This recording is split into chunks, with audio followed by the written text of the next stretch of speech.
Olá, meus queridos irmãos, minhas queridas irmãs. É com muita alegria que eu cumprimento a todos através de mais essa oportunidade de estudarmos a Palavra de Deus.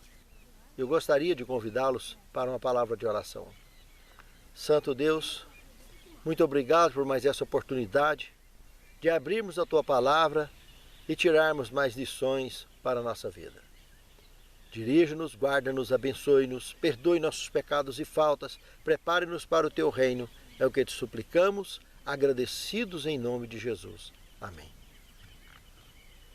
Hoje uma lição muito interessante. A lição 6, tratando do tema maldição sem causa. Temos aqui o verso principal, que diz o seguinte: poderá algum mortal ser mais justo que Deus? Poderá algum homem ser mais puro que seu Criador? Jó capítulo 4, verso 17. Interessante que são duas perguntas com corpo de resposta, exatamente para a indagação do tema. Maldição sem causa? Veja que é uma tendência natural, parece que faz parte do ranço natural do mortal, esse tipo de indagação. A primeira coisa que a tendência nossa nos leva, quando assiste qualquer coisa atrapalhada, qualquer desgraça que assistimos, já é tentar julgar, dar uma definição para aquilo, tentar dar resposta para as coisas. Mas aprenderemos que, nesta lição, que na história do grande conflito, por trás das cortinas do grande conflito, tem muita coisa que só conectado com a luz. Quase tudo, só conectado com a luz verdadeira, conseguiremos entender. Ou, no mínimo, ser consolados e aceitar para aguardar o momento de Deus, que é o melhor momento para nós. Para poder entender ou conformar com certas coisas que acontecem. Mas a tendência natural nossa, sem essa conexão, é só tentar apontar, ficar julgando, e que, infelizmente, acaba nos precipitando morro abaixo. É o mais fácil. Ou empurrar as pessoas morro abaixo. Conectados com a luz, não há chance para erros. Desconectados com a luz divina, com a luz verdadeira, com a única luz, com o único sentido da razão, desconectados disso, é só maquinar, insinuar, é carregar caixão debaixo do braço para visitar as pessoas no hospital e já chegar lá, será que você não fez alguma coisa? O mesmo que aconteceu com o Jó, já leva o caixão debaixo do braço para fazer a visita missionária. Que é isso? Qual o sentido que tem nisso? Se não temos explicação para as coisas, boca fechada não entra mosca. Que adianta ter esse entusiasmo, essa disposição missionária de visitar as pessoas, mas ir de forma tão despreparada, tão sem fundamento, empurrar as pessoas nos precipícios de graça? Porque visitar uma pessoa doente, que já está com problema demais para enfrentar, você ainda querer dar explicação para os problemas dela? Tenha paciência.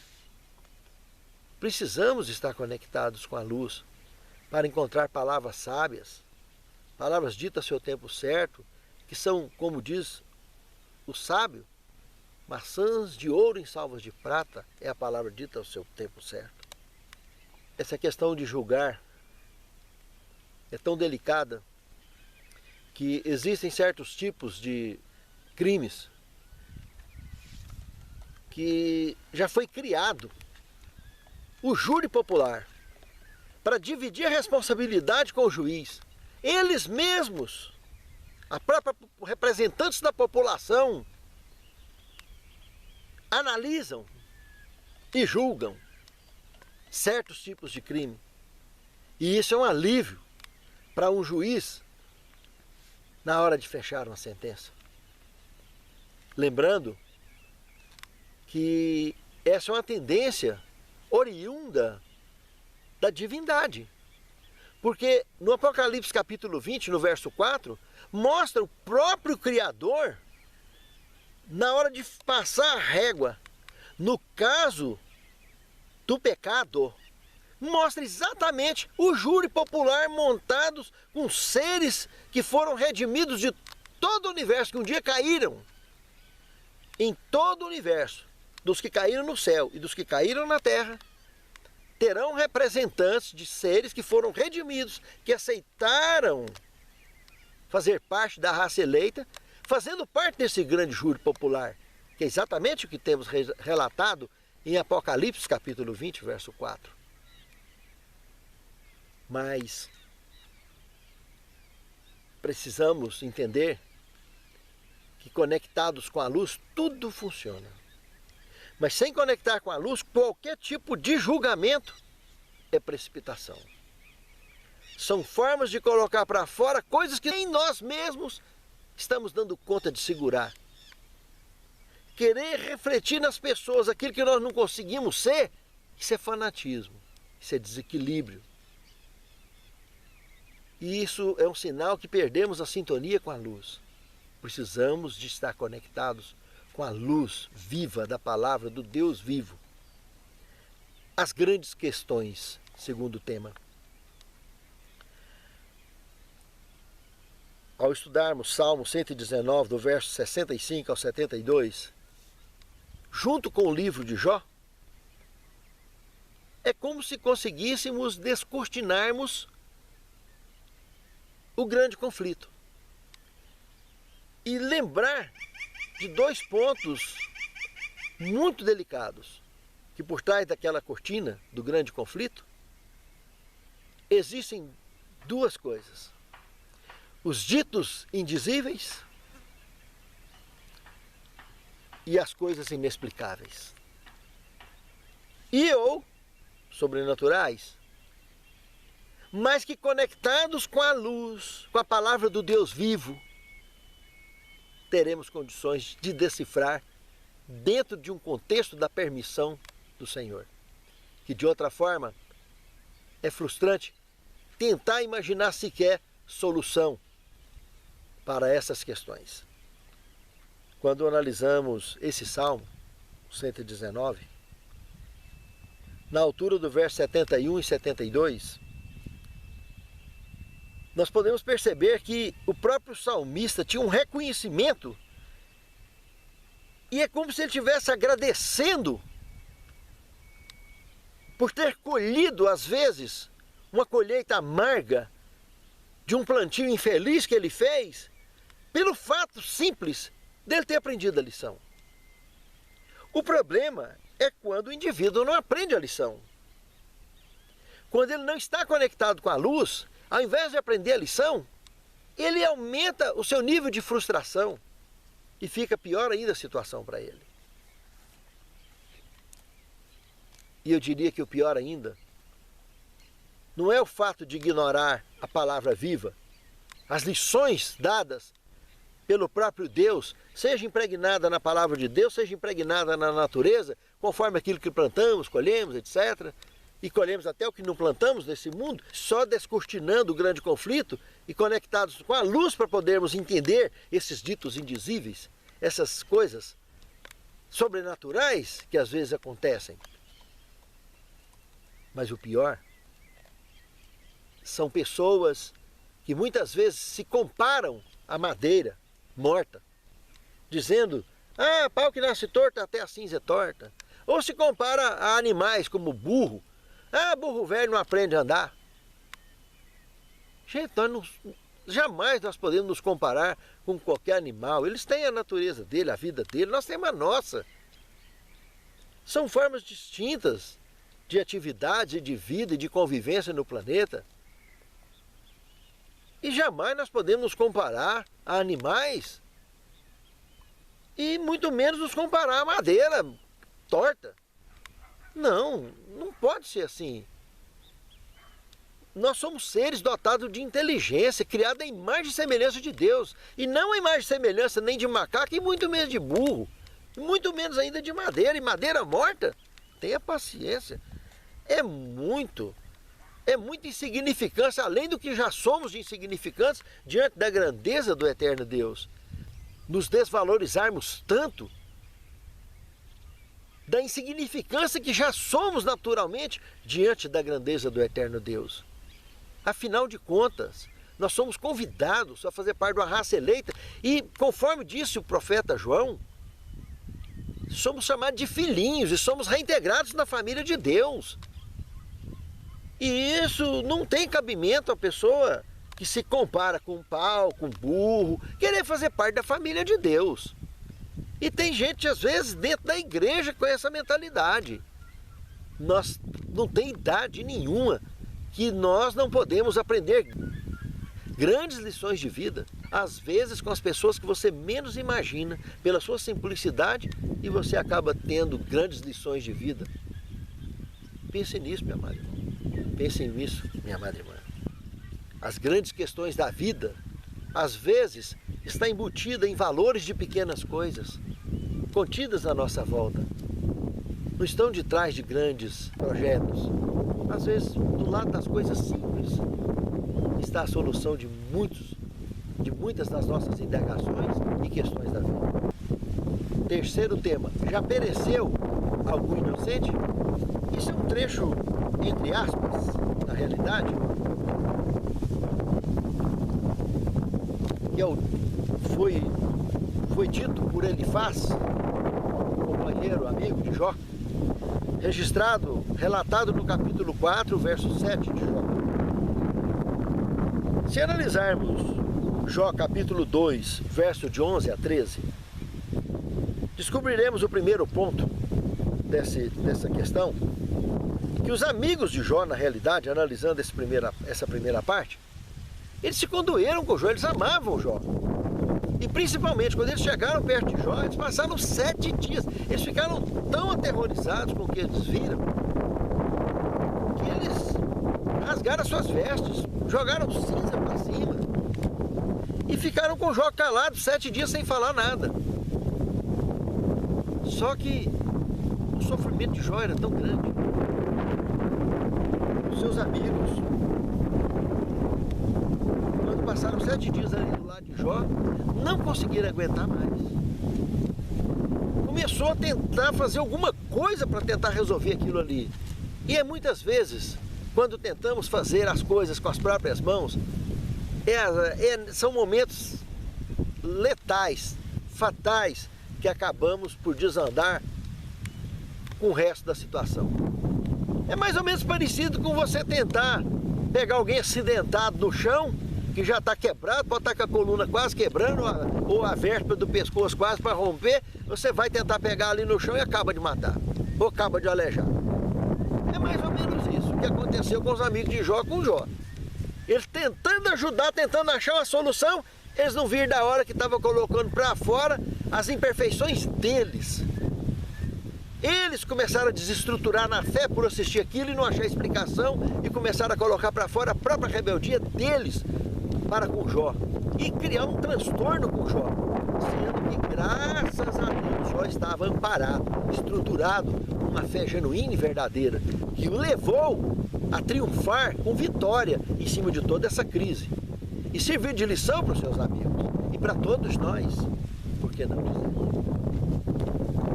Agora, analisando o segundo ponto, lá em Jó capítulo 4, verso 1 a 11, aqui é onde prova que os amigos arriaram com a carga, desceram para o chão, caíram com carga e tudo, não aguentaram mais. E começou por Elifaz uma série de questões, de indagações e de julgamentos precipitados, para tentar, quem sabe, achar uma razão ou uma solução, coisa que não aconteceria jamais no caminho que Elifaz havia tomado, que estava trabalhando com justiça própria. Elifaz se expôs de uma maneira tremenda. Fica bem claro aqui na revelação de Elifaz que Jó, presta atenção nisso aí, Jó era um pregador de êxito, Jó era um consolador de êxito, um motivador. Era um cara que conseguia fazer uma palestra motivacional fantástica. Olha, observe o que está escrito entre o verso 1 e o verso 4 do capítulo 4 de Jó. Uma revelação que sai dos lábios de ele, falando que agora na própria pele de Jó ele não conseguia resolver a parada.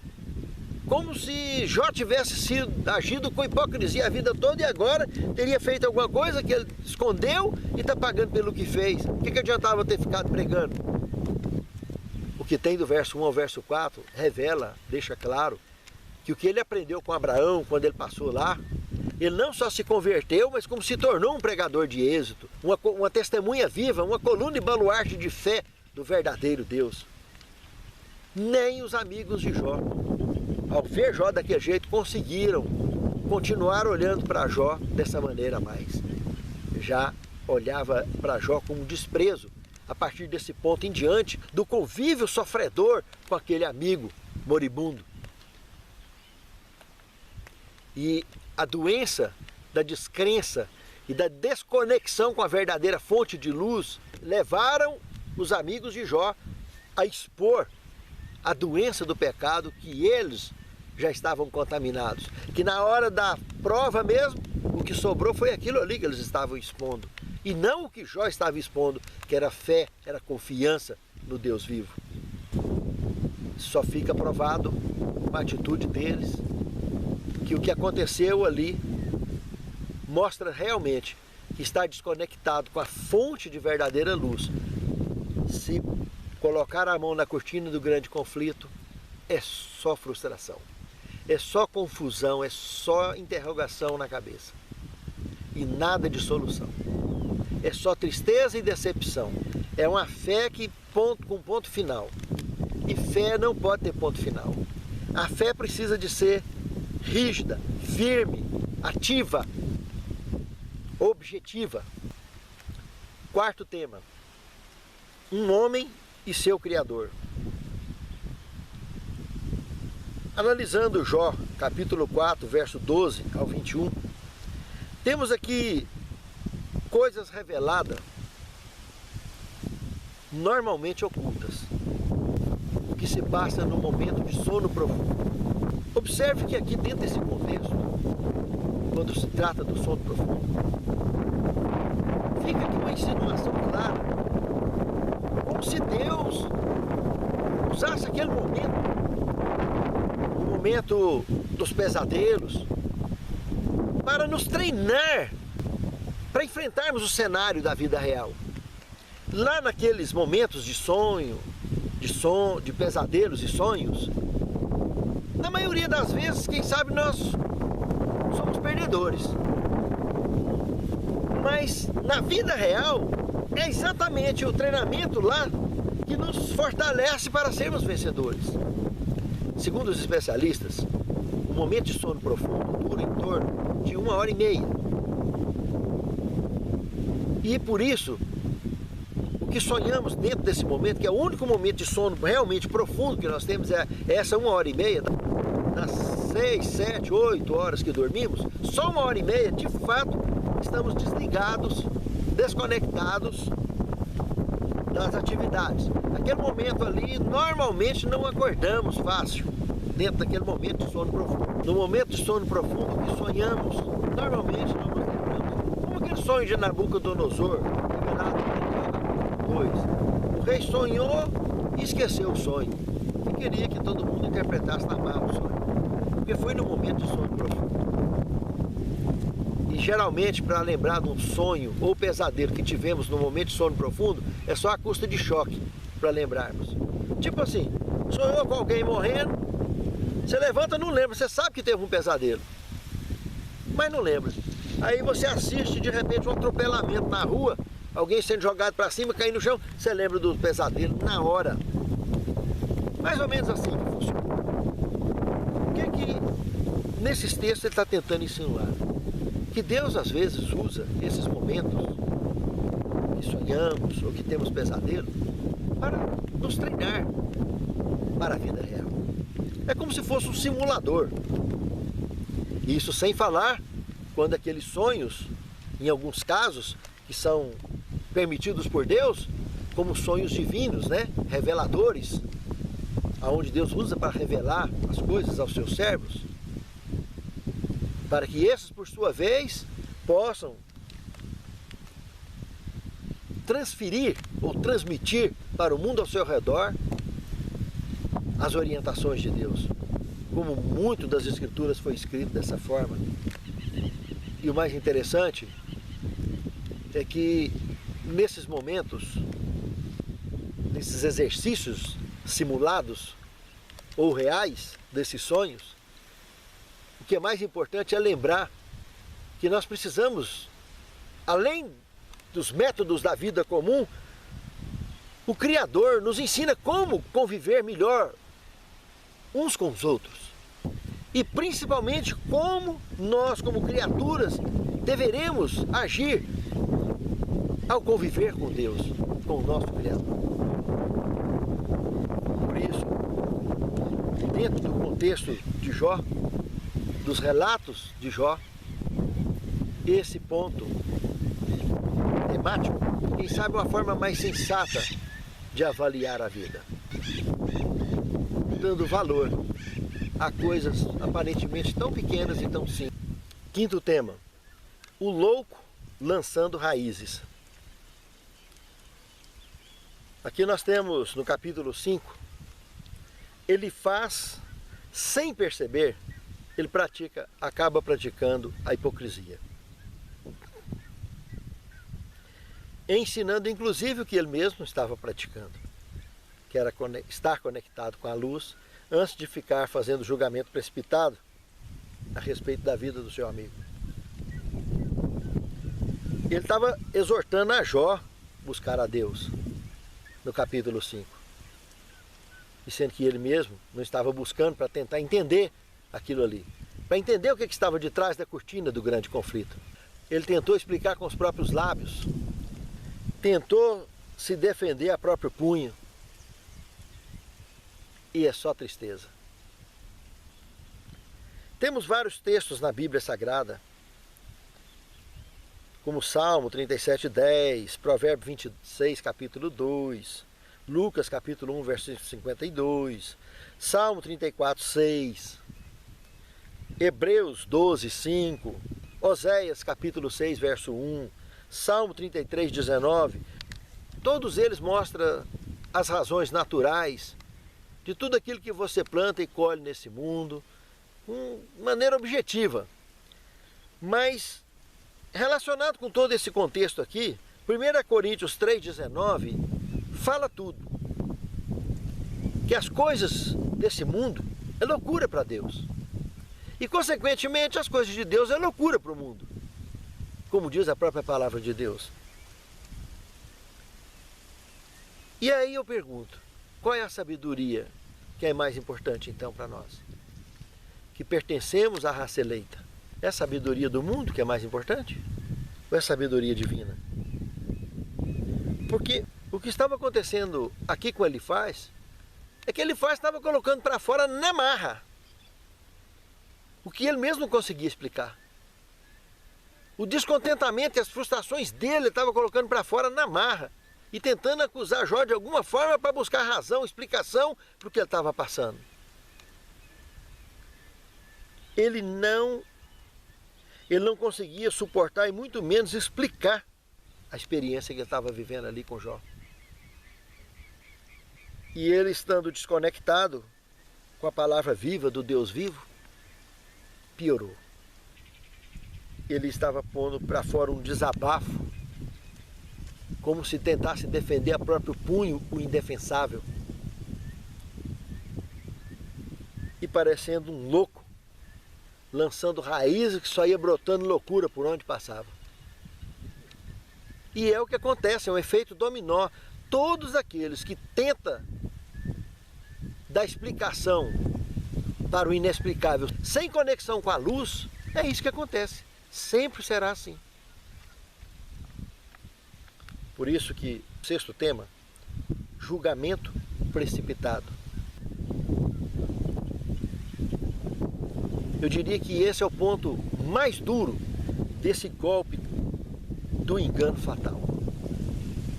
De tentar julgar como se fosse dar explicação de coisas inexplicáveis. Em pessoas desconectadas com a luz, o fanatismo aparece com tanta facilidade como uma gripe nas pessoas comuns. A verdadeira luz, ela abre os horizontes, abre a mente. E as pessoas não se conformam com esse mundo, mas renova conforme a palavra de Deus é apresentada pelo Espírito Santo no nosso íntimo. E como disse Cristo, ele se torna uma fonte a jorrar para a vida eterna. Não vamos nos contentar só com aquilo. E vamos buscar cada vez mais fundo, e quanto mais recebe, mais dá. Por isso, os membros da raça eleita apreciam evangelizar, ensinar, testemunhar. Mesmo sendo pessoas frágeis como somos, pecadores como somos, lutamos o dia todo e não nos cansamos assim mesmo de ensinar, de compartilhar, de dividir, de ajudar, de servir. É muito gostoso. Não há dinheiro que pague o prazer de servir ao Senhor em espírito e em verdade.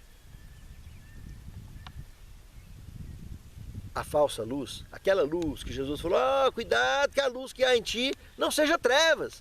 Aquela luz que tem sensação de força, mas é estranha. Não, aquilo lá é fria, é só cabeçada. Que são conclusões próprias, são defesas próprias. Não, deixa a palavra nos defender, deixa a palavra nos sustentar, deixa o Santo Espírito nos guiar. Aí é felicidade total. Agora, o fanatismo, ele é propenso a puxar da tomada, desconectar com a verdadeira luz. E aí é só efeito dominó. Aí nós começaremos a exigir nas pessoas aquilo que nós não conseguimos, que as nossas frustrações sejam apontadas nas outras pessoas. Aquilo que mais, quem sabe, temos vontade de fazer, mas não fazemos, aí ficamos apontando o dedo para as pessoas. Isso é o fanatismo. Nós começamos a criar regras, começamos a criar situações para mostrar que nós estamos bem, aquela está mal. Esse conjunto de frustrações dos fanáticos, dos desequilibrados, dos fundamentalistas, só leva ele à autodestruição e principalmente das pessoas que mais precisam dele, eles acabam de jogar no buraco. Porque eles estão desconectados. O fanático é tão sofrido que o indivíduo, às vezes, ele ouve uma palestra bonita, bacana, de um cientista de área de saúde. Mas de repente ele descobre que aquele cientista é de uma religião que ele não alimenta muito bem, que ele não engole. E aí ele ataca o indivíduo, o conhecimento que o indivíduo tem, porque o cara tem a religião que ele não aprecia. Ele é desqualificado para o fanático por causa da religião que ele tem. Pensa se tem cabimento uma coisa dessa. Desde quando o conhecimento científico e técnico que aquele indivíduo aprendeu e tem, ninguém toma dele, é um conhecimento que ele adquiriu, por causa da religião que ele tem, ele vai ser condenado, ele vai ser atacado, desprezado. Não importa que religião que ele tem, seja ela qual for. Conhecimento é conhecimento. Não tem dúvida que o conhecimento de Deus é mais que tudo. Mas como nós somos criados à imagem e semelhança de Deus, o conhecimento que nós adquirimos nesse mundo tem o seu valor em muitas situações. E nem por isso nós devemos desprezar as pessoas, porque elas não têm a mesma religião que a nossa. Não têm as mesmas crenças que nós temos. O respeito mútuo é algo muito importante. Porque as pessoas não é igual a gente, ou não faz o que fazer, mesmo sendo da nossa religião. Fulano não pode ter o cargo tal, porque ele fala isso, ele fala aquilo, ele é assim, ou assado. Não é assim que funciona. Isso é doença, é fanatismo. Fanatismo tem cura. E o sintoma melhor da cura é quando a gente arrepende. Quando fala ou quando faz uma besteira dessa e vai lá e pede desculpa. E principalmente pedir perdão para Deus. Sabe, meus amados? o preconceito é só um dos sintomas que o fanatismo causa. Quando nós percebemos pessoas preconceituosas, seja com religião, seja com trabalho, seja com tudo, seja do ponto de vista social, religioso, comunitário, médico, científico, profissional, seja do que for, preconceito é sintoma de fanatismo, de doença, está mal e precisa ser curado antes que seja tarde demais. Mas só depende de você. O fanatismo tem cura. E a humildade é o primeiro passo para encontrar a cura de qualquer doença ligada ao pecado. Sétimo tema: 3 omissões fatais. Observando Mateus 23, 23, Cristo disse o seguinte: ai de vós, escribas e fariseus, hipócritas, porque dais o dízimo da hortelã, do endro e do cominho, e tendes negligenciado os preceitos mais importantes da lei. Esses 3: a justiça, a misericórdia e a fé. Devíeis, pois, fazer essas coisas, mas sem omitir aquelas. Essas 3 omissões, você omitir a justiça, você omitir a misericórdia e omitir a fé, é o caminho certinho da perdição. Mas se você promover esses 3, pode ter certeza, você está trilhando no caminho da salvação. É o caminho certo de encontrar a razão e viver na razão de Deus, da palavra do Deus vivo. Que Deus abençoe a mim e a você, que nós, de fato, com essas lições de Jó, possamos melhorar o nosso dia a dia, o nosso caminhar. Santo Deus, prepare-nos para o teu reino. Coloque no fundo de nossas almas as suas lições, para que os nossos passos possam brilhar o que aprendemos de ti. E o mundo à nossa volta possa entender que, de fato, somos luz no mundo e convivendo e buscando as pessoas ao nosso redor para fazer parte da mesma luz. Prepare-nos para o teu reino, guarda-nos, santifica-nos na tua palavra, porque a tua palavra é a verdade. É o que te pedimos, agradecidos em nome de Jesus. Amém, Senhor.